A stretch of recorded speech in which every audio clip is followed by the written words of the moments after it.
dalam sebuah hubungan keluarga tidak selalu berjalan dengan mulus begitu saja. Pasti banyak rintangan, tantangan yang harus kita hadapi. Baik itu masalah ekonomi, pertengkaran, hingga pengkhianatan. Perkenalkan, saya Arga Jayan Pratama dengan NIM 2310207020 sebagai korban pengkhianatan yang dilakukan oleh istri saya sendiri. Setiap makhluk yang bernyawa tidak akan terlepas dari namanya masalah, entah itu masalah pertengkaran, pengkhianatan, bahkan hingga perceraian. Seperti yang dialami oleh Bapak Arga tadi, bagaimana kau merasa? beliau dihinati oleh istrinya sendiri. Ada sebagian orang mampu bertahan dan berupaya untuk keluar dari masalah sendiri. Mereka mampu terdiri di hati mereka sendiri. Namun tidak sedikit juga bahwa masih ada orang-orang di luar sana yang tidak mampu mencari jalan keluar dari masalah tersebut. Mereka butuh orang-orang terpercaya sebagai tempat bercerita dan memberikan solusi atas masalahnya. Perkenalkan, saya Rigi Malska, 2310207047, sebagai konselor, sebagai tempat bercerita, Arga yang pertama, dan membantu Mas Arga keluar dari masalahnya. Selanjutnya, masalah ini timbul akibat adanya ujian tengah semester yang diberikan oleh Bapak Difran MPD sebagai dosen pengampu mata kuliah Ilmu Pendidikan Islam. Mari kita lihat videonya.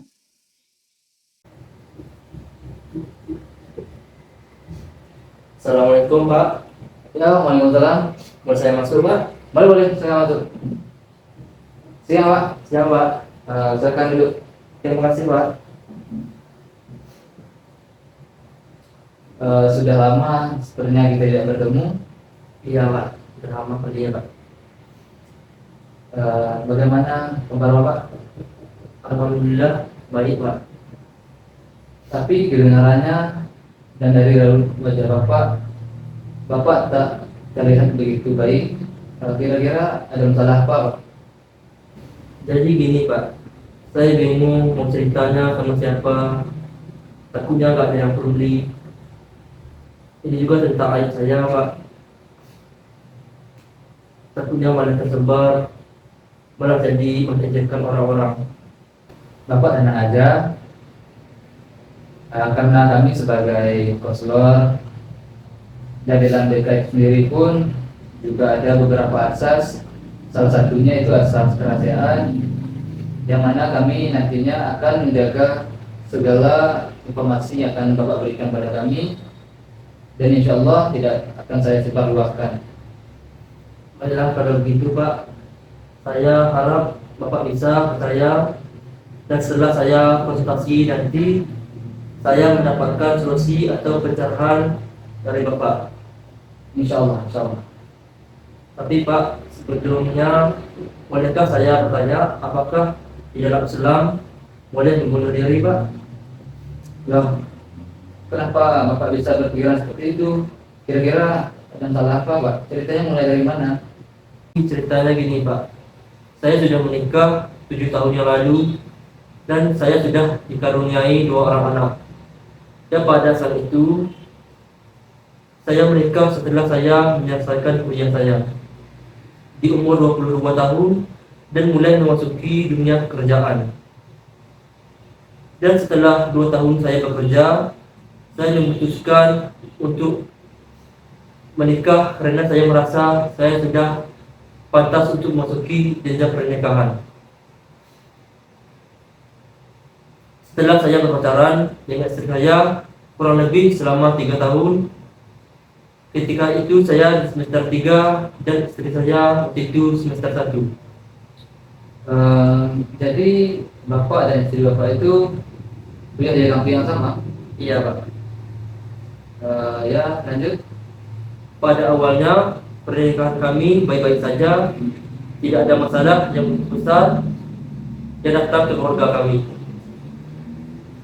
Dan kami sama seperti keluarga pada umumnya berkumpul, tertawa, seperti keluarga yang bahagia. Namun sekitar 2 tahun yang lalu, perusahaan tempat saya bekerja mengalami kerugian yang sangat besar.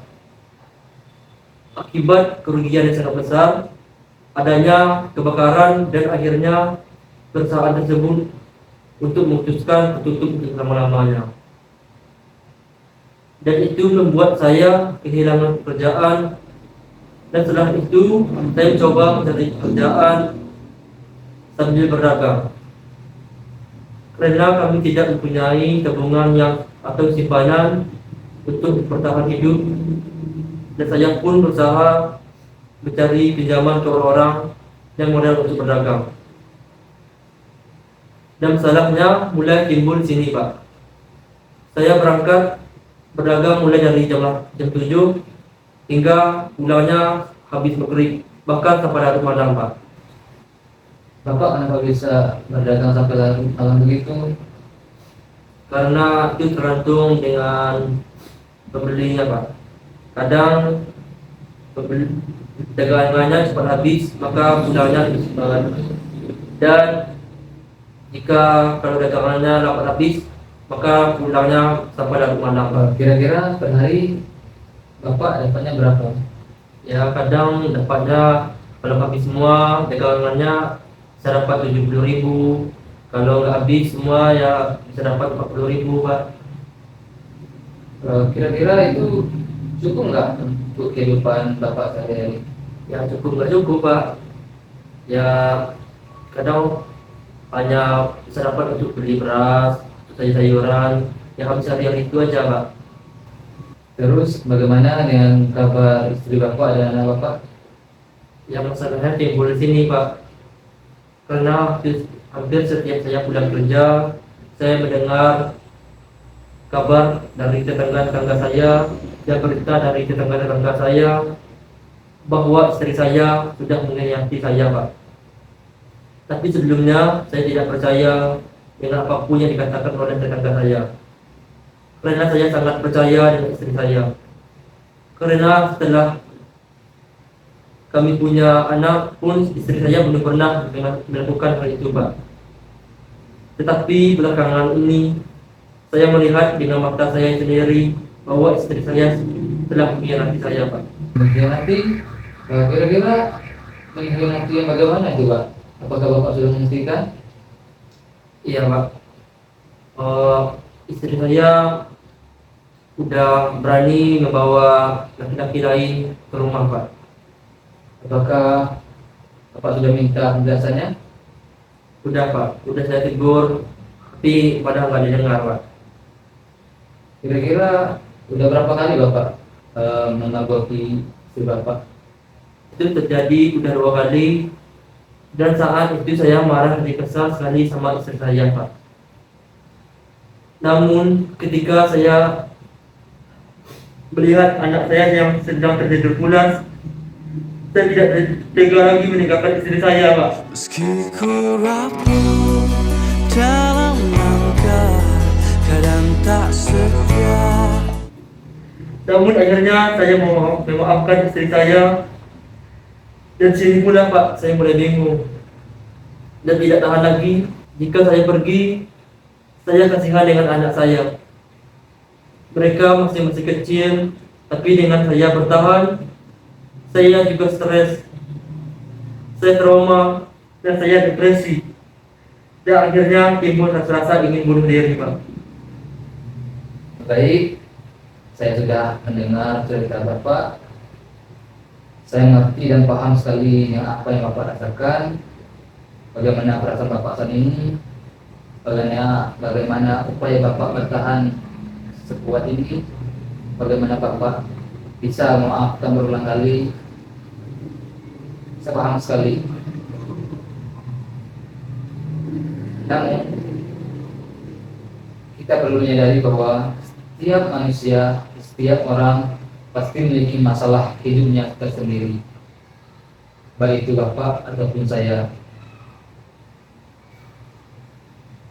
Kita semua mungkin bisa merasakan lelah, letih, depresi, trauma hingga stres sekalipun. Namun, bunuh diri bukanlah solusi yang terbaik buat masalah Bapak ini. Dengan mengakhiri hidup pun itu tidak menyelesaikan masalah Bapak dan malah memperburuk keadaan. Mengapa demikian? Mungkin Bapak berpikir bahwa setelah Bapak mengakhiri hidup, Bapak tidak memikirkan apa-apa lagi karena Bapak sudah tidak lagi di dunia ini. Tapi ingatlah bagaimana nasib-nasib orang yang Bapak sayangi, orang yang Bapak kasihi, orang yang telah membesarkan Bapak hingga sebesar ini, hingga bisa sukses ini. Ingatlah, pandanglah wajah orang tua Bapak. Apakah Bapak tidak kasihan pada mereka? Mereka berupaya berpuluhan tahun mendidik dan membesarkan Bapak. Lalu dengan masalah ini Bapak ingin mengakhiri hidup. Saya tahu Bapak dalam keadaan sulit saat ini. Bapak dalam keadaan depresi dan stres saat ini. Namun, coba Bapak lihat kembali wajah anak-anak Bapak. Bagaimana nasib mereka nantinya? Jika Bapak sudah tiada, kemana mereka memanggil? Ayah, hari ini aku begini. Ayah, hari ini aku begitu. Siapa yang akan merangkul mereka ketika mereka lagi kesulitan? Siapa yang akan menceritakan kisah-kisah sebelum mereka tidur? Ingatlah, kita semua ini adalah makhluk dan hamba dari Tuhan yang Maha Kuasa. Jangan pernah berputus asa. Mintalah pada Tuhan. Jika masalah kita mungkin sebesar kapal, Tuhan punya solusi sebesar lautan. Ingatlah, jangan pernah menyerah dalam hidup. Dan letakkan sejadah. Tujulah pada Tuhan. Akuilah kesalahan, akuilah kelemahan pada Tuhan. Mintalah, ceritakanlah apapun masalahmu pada Tuhan. Karena apapun yang kita lakukan, kita hanya bisa merencanakan. Dan hasil dari rencana kita itu adalah Tuhan yang menentukan. Jadi Bapak usahalah kembali untuk mendekatkan diri pada Tuhan. Dan yang kedua, Bapak bisa berkonsultasi ataupun berdiskusi, menceritakan kepada mertua Bapak terkait dengan permasalahan ini. Mintalah solusi pada mereka, dengarkanlah apa yang mereka bilang. Jika Bapak masih kuat dan mampu bertahan untuk melanjutkan pernikahan Bapak, maka maafkanlah, berikanlah istri Bapak satu kesempatan lagi untuk memperbaiki kesalahannya. Namun, jika Bapak tidak sanggup lagi, tak bisa menahan lagi apapun perlakuan istri Bapak terhadap Bapak bisa mengajukan ke pengadilan ataupun memberi peringatan dengan jalan pisah kepada istri Bapak. Bicarakan yang lebih baik, katakanlah kepada anak-anak Bapak supaya mereka bisa paham, supaya Bapak bisa menenangkan diri Bapak keluar dari masalah ini. Dan jika Bapak sudah mendapati ketenangan itu, Bapak bisa merujuk kembali. Jika Bapak mau, mungkin itu saja yang bisa saya sarankan kepada Bapak, ataupun solusi yang saya bisa berikan kepada Bapak. Jika Bapak bisa pertimbangkan, silakan pertimbangkan. Kita masih bisa merujuk maafkan, silakan merujuk kembali, perbaikan kembali, maafkanlah. Dan itu saja. Bagaimana? Apakah Bapak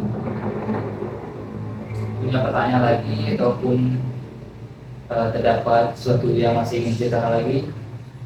Terima kasih Pak, saya sudah lega mendengar pembicaraan dari Bapak. Mungkin betul kata Bapak tadi, mungkin saya udah jauh dari Tuhan. Maka mulai dari saat ini saya akan memperbaiki diri saya dan mempertimbangkan masalah dengan istri saya dengan cara mengadu ke orang tua atau mertua saya. Baik, saya akan menunggu kabar baik dari Bapak terkait apapun pilihan yang Bapak pilih nantinya, dan itu merupakan pilihan Bapak terbaik tanpa paksaan siapapun. Dan semoga dengan Bapak berkonsultasi ke sini, itu semua dapat membantu Bapak. Saya kira itu saja. Baik Pak, terima kasih. Sama-sama. Dan jika Bapak masih ingin bertanya ataupun masih ingin didiskusikan lagi terkait dengan masalah Bapak bisa saja datang ke kantor saya di sini untuk menceritakan bagaimana solusi yang akan bisa kita ambil nantinya. Baik Pak, terima kasih. Aneh, Tadi ya. lah.